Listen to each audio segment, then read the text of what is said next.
प्रिय विद्यार्थिनः नमो नमः। षष्ठ्यां कक्षायां भवतां स्वागतम। प्यारे विद्यार्थियों, आपका इस कक्षा में स्वागत है। हम षष्ठ पाठ का अध्ययन कर रहे हैं समुद्र तटः, और इसके हमने कल कुछ अभ्यास किए थे। आज हम शेष अभ्यासों को करेंगे। जल्दी से आप अपनी पाठ्य पुस्तक निकालें और इन अभ्यासों को देखें।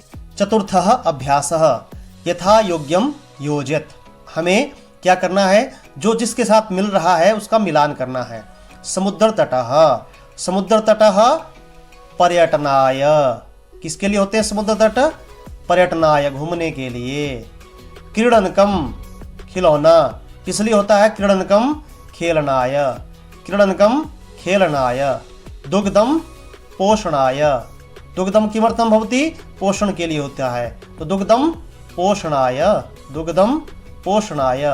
दीपकः प्रकाशाय, दीपकः प्रकाशाय। और विद्या, विद्या ज्ञानाय, विद्या ज्ञानाय। विद्या किसके लिए होती है? ज्ञान के लिए होती है। ये हमारा चौथा अभ्यास था। अब हम पंचम अभ्यास को देखते हैं। तृतीया विभक्ति प्रयोगेण रिक्त स्थानानि पूरयत। यथा व्योमः मित्रेण सह गच्छति। मित्र, मित्रेण। इससे पहले हमने तृतीय विभक्ति और चतुर्थी विभक्ति का अध्ययन किया। पुल्लिंग, स्त्रीलिंग और नपुंसकलिंग शब्दों का एक वचन, द्विवचन और बहुवचन में किस प्रकार से रूप बनते हैं, तो वही प्रयोग यहाँ पर हमें करना है। बालकाः सह पठन्ति, बालिका। तो बालिका क्या है? बालकाः बहुवचन है, पठन्ति क्रिया बहुवचन की है, तो बालिका। तो बालकाः में बालिका शब्द का तृतीय विभक्ति बहुवचन में क्या बनेगा? बालिका भी। तो क्या बन जाएगा? बालकाः बालिका भी सह पठन्ति। तडागः विभाति, कमल। तो यहाँ पर तड़ाग की शोभा किससे होती है? कमल से। तो तडागः कमलहि विभाति, तडागः कमलहि विभाति। अहमपि खेलामि, कंदुक। तो कंदुक को क्या बनेगा तृतीय विभक्ति एक वचन में? अहमपि कंदुकेन खेलामि, अहमपि कंदुकेन खेलामि। अश्वाः सह धावन्ति, अश्व। अश्व का तृतीय विभक्ति बहुवचन में क्या बनेगा? अश्वेन, अश्वाभ्याम, अश्वहि। अश्वाः अश्वैः सह धावन्ति, अश्वाः अश्वहि सह धावन्ति। मृगाः सह चरन्ति, मृग। तो मृगाः मृगैः सह चरन्ति, मृगाः मृगैः सह चरन्ति। तो क्या बन गया? बालकाः बालिका भी सह पठन्ति, तडागः कमलहि विभाति, अहमपि कंदुकेन खेलामि, अश्वाः अश्वैः सह धावन्ति, मृगाः मृगैः सह चरन्ति। अब छठे प्रश्न को देखते हैं। अधोलिखितम प्रतिचित्रम पश्यत। नीचे लिखे इस हम चक्कर को हमें देखना है। उदाहरणानुसारण और उदाहरण के अनुसार कोष्ठगत ही शब्दई, कोष्ठक में जो शब्द दिए गए हैं उचित वाक्यानि रचयत, उचित वाक्यों को हमने रचना है। जैसे पहला दिया है यहाँ रहीम है, रहीम के द्वारा जो है कार्य करवाया गया है। तो रहीम मित्र सह क्रीडति, ये पहला वाक्य है। तो सह के योग में तृतीया होती है, यहाँ पर क्या लगेगी? तृतीया। रहीमः मित्रेण सह क्रीडति, क्या बनेगा? रहीमः मित्रेण सह क्रीडति। रहीमः द्विचक्रिका आपणम गच्छति। अब साधन है जाने का क्या? द्विचक्रिका, तो तृतीया हो जाएगी। रहीमः द्विचक्रिकया आपणम गच्छति, रहीमः द्विचक्रिकया आपणम गच्छति। तीसरा है रहीमः कलम पत्रम लिखति, लिखने का साधन क्या है? कलम है। तो रहीमः कलमेन पत्रम लिखति, रहीमः कलमेन पत्रम लिखति। चौथा है रहीमः हस्त कंदुकम क्षिपति। तो गेंद को फेंकता है किससे? हाथ से। तो साधन क्या है? हाथ। तो यहाँ तृतीया होगी। रहीमः हस्तेन कंदुकम क्षिपति। रहीमः नौका जल विहारम करोति।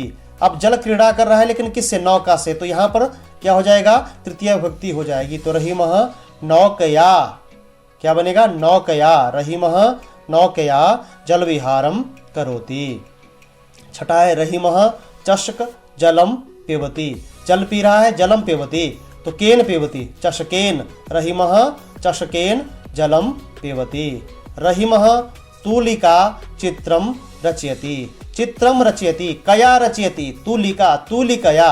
रहिमः तूलिकया चित्रम रचयति। रहिमः वायुयान हयः आगच्छत्। रहिमः हयः आगच्छत्। रहिमः केन आगच्छत्। रहिमः वायुयानेन हयः आगच्छत्। इस प्रकार से हमने देखा कि ये हमारे जो वृत्त चित्र में शब्द दिए गए हैं उनसे वाक्य का निर्माण तृतीय विभक्ति में किस प्रकार से होता है और हमारे पास कितने रूप बनते हैं। रहिमः मित्रेण सह क्रीडति, यह रूप बना। रहिमः द्विचक्रिकया आपणम गच्छति। रहिमः द्विचक्रिकया आपणम गच्छति। रहिमः कलमेन पत्रम लिखति। रहिमः कलमेन पत्रम लिखति। रहिमः हस्तेन कंदुकम क्षिपति। रहिमः हस्तेन कंदुकम क्षिपति। रहिमः नौकया जलविहारम करोति। क्या बना? रहिमः नौकया जलविहारम करोति। रहिमः चषकेन जलम पिबति। रहिमः चषकेन जलम पिबति। रहिमः तूलिकया चित्रम रचयति। रहिमः तूलिकया चित्रम रचयति। रहिमः वायुयानेन हयः आगच्छत्। रहिमः वायुयानेन हयः आगच्छत्। ये रूप हमारे यहाँ पर जो है वाक्य बने। अब हम 7वां प्रश्न देखते हैं। कोष्ठकात् उचित पद प्रयोगेण रिक्त स्थानानि पूरयत। अब यहाँ पर हमें जो है चतुर्थी विभक्ति का अध्ययन किया तो चतुर्थी विभक्ति का ये प्रश्न है। धनिकः धनम ददाति। ददाति दान के योग में चतुर्थी विभक्ति होती है तो किसके लिए क्या होगा? निर्धनम निर्धनाय। निर्धनाय तो धनिकः निर्धनाय धनम ददाति। बालः विद्यालयम गच्छति। बालक विद्यालय जाता है, किस लिए जाता है?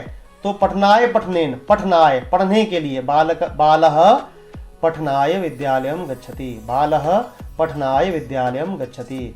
सज्जनाः जीवन्ति। किमर्थम जीवन्ति? सज्जनाः परोपकाराय जीवन्ति। सज्जनाः परोपकाराय जीवन्ति। प्रधानाचार्यः पारितोषिकं यच्छति। केभ्यः यच्छति?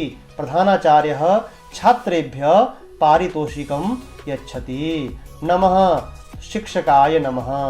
कस्मै नमः? शिक्षकाय नमः। इस प्रकार से हमारे ये अभ्यास बनते हैं। आज का हमारा अध्ययन यहीं पर पूर्ण होता है। गृह कार्य हमें क्या करना है? प्रस्तुत पाठस्य सर्वान् अभ्यासान् लिखत स्मरत च। इस पाठ के सभी अभ्यासों को हमें लिखना भी है और याद भी करना है। धन्यवादः। जयतु संस्कृतम जयतु भारतम।